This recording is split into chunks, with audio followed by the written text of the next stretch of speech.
All right, welcome to TribPreps, our Friday night football review that we've been doing for a couple of years. If you're here to watch, thank you very much for coming and joining us here on early Saturday morning, as it always is. Pops, we try to get it posted at 11:30 at night. We can't do it. It just doesn't work. I'm Todd Sommerfeldt, sports editor at James Krause here on this side. Andrew Tucker joining us from his Winona office in the cubicle right next to us. Because he was at a game involving one of our teams tonight. Two of your teams tonight. Well, yeah, that's right, and one of yours. Okay. We'll get to those in a sec. I'll do a quick score run for what we have tonight. Central, we'll start with the MVC. Central, 21-6 over Reedsburg. Logan, 38-14 over Sparta. Baraboo, 28-21 over Toma in overtime. And the game I was at, on Alaska, 35, Holman 16. Over to the Cooley, Aquinas 24, GET 14. Andrew was there. Westby 21, West Salem 14 in a big game there. Westby going up to 3-0 and West Salem and getting up their first win in West Salem in quite a long time, over West Salem in quite a long time.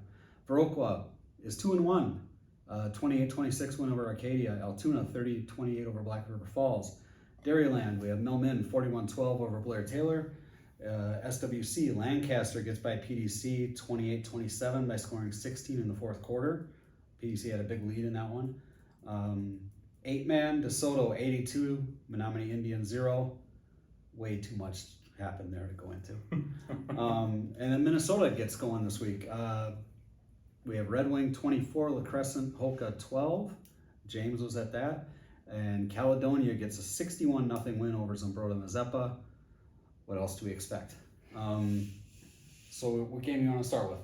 We can start with yours. Start with mine, okay. I won't go too in-depth in this, but we had two 0-2 teams. Huge rivalry game in Onalaska. The Hilltoppers get a 35-16 win. It was a weird game in that Onalaska scored the first two touchdowns, 14-0, and I'm on the sideline thinking that might be too much for Holman right off the bat. Just because of that triple option offense, it's slow. You have to be patient. You're already down 2 scores. And then the Vikings come back. They kicked a field goal. They scored a couple of touchdowns. They went up 16-14. Looked like they had things going their way. Eventually, there's a turnover. Onalaska kind of flipped the script, as Tom Yashinsky said, and dominated time of possession.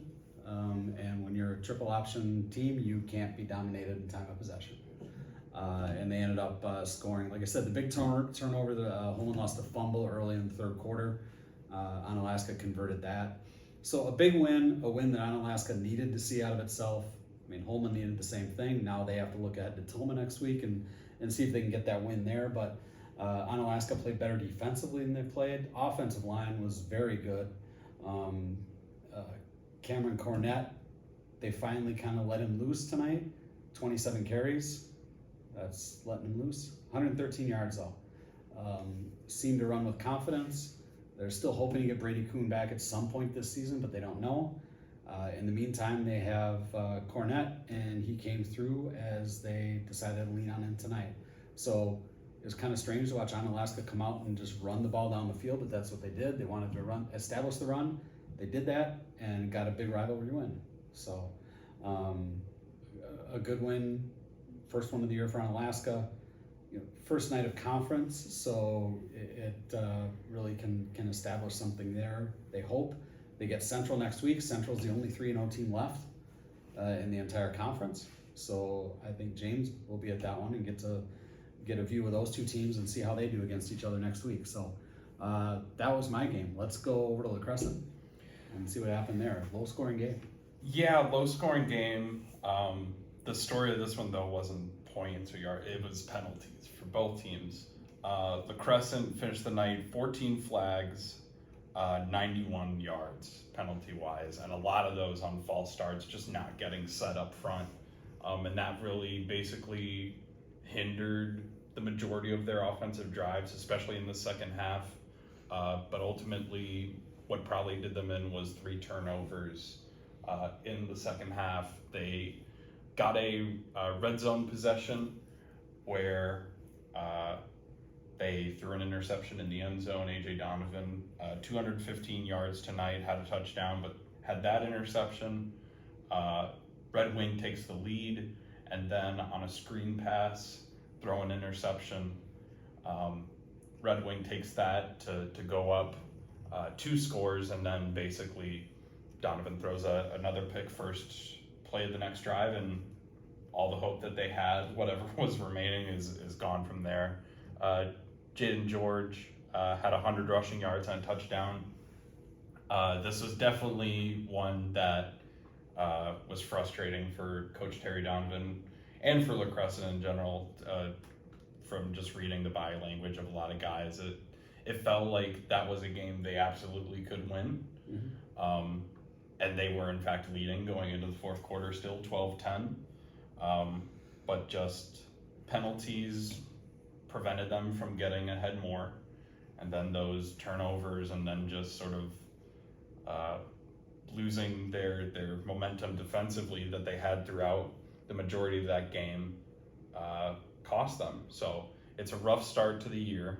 They have Chatfield next week, so that's going to be another rough one for them. I think Chatfield's down, but still it's Chatfield. It's still Chatfield, and you know, as much as we made sort of a big deal in the preseason about LaCresse as a program that, you know, oh, they have expectations now. Mm-hmm. They're not just playing to win a game, they're playing to win more. Right. It's still a very, you know, they're going to go against a lot of teams that are going to outmatch them size-wise and probably experience-wise. Looking at their roster, they don't have a super huge amount of big seniors outside of their offensive line, but and they've got a lot of kids who are, you know, I had on here Brady Grupa, who I talked to earlier this week. He's back playing football after not playing last year, you know, so there's a lot of kids probably on that team that are getting back reacclimated to the game again. They're going to hope that come week 2, week 3, they're not committing 15 something penalties and having 100 penalty yards, but definitely a disappointing opening night for the Lancers. Well, maybe LaCresse can right the ship next week. This job is more fun when Terry Donovan is winning. Yes. Because he's a lot of fun to talk to at those times. So we'll see how they could do next week. Let's go over to the game at UWL. Aquinas gets a win. I don't know if people will be surprised at the score, 24-14. I think some people would. People that have only been following Aquinas for the last couple of years might, if they remember some of the leaner years for Aquinas from a decade or so ago. And considering GT had 1 touchdown coming in, they got 2 tonight. Yep, they doubled their. You said they could have had more. Scoring. They could have had more. It was a tough gauntlet for GET, the second year in a row, starting against 3 teams that are all going to make deep postseason runs, you would think, with Mondovi, Baldwin, Woodville, and Aquinas.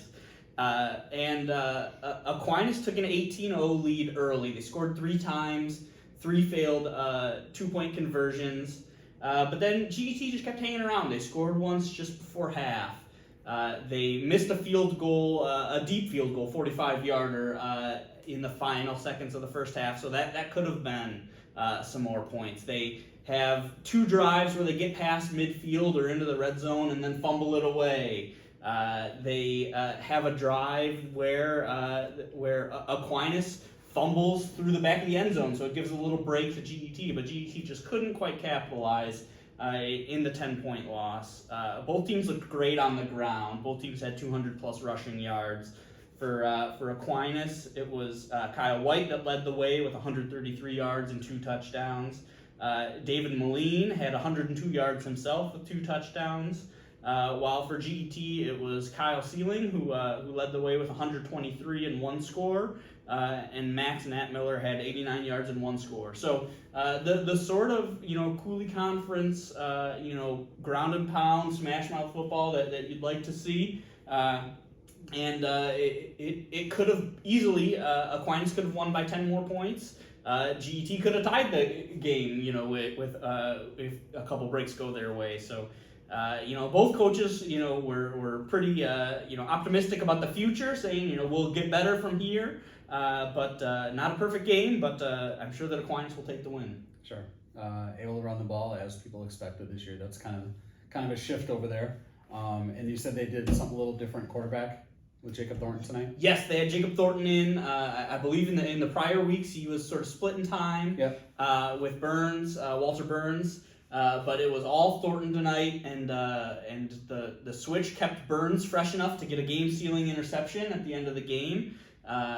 He also played some wide receiver, had a couple catches. So sort of a thing stabilizing as they figure out who's going where for the Blue Golds. Yeah. Okay.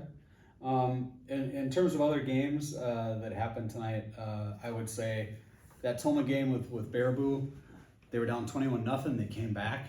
And they scored with 7 seconds left and forced overtime. Gave up a touchdown and then fumbled it away.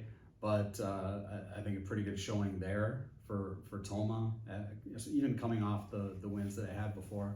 This was going to be a different challenge, and when you're down 21-0, you could say, oh, things are just kind of going back to what we thought they might be, but they didn't. They came back. So exciting game there. Good game for Logan. Johnny Lever, Bradley Check kind of dominated in that one.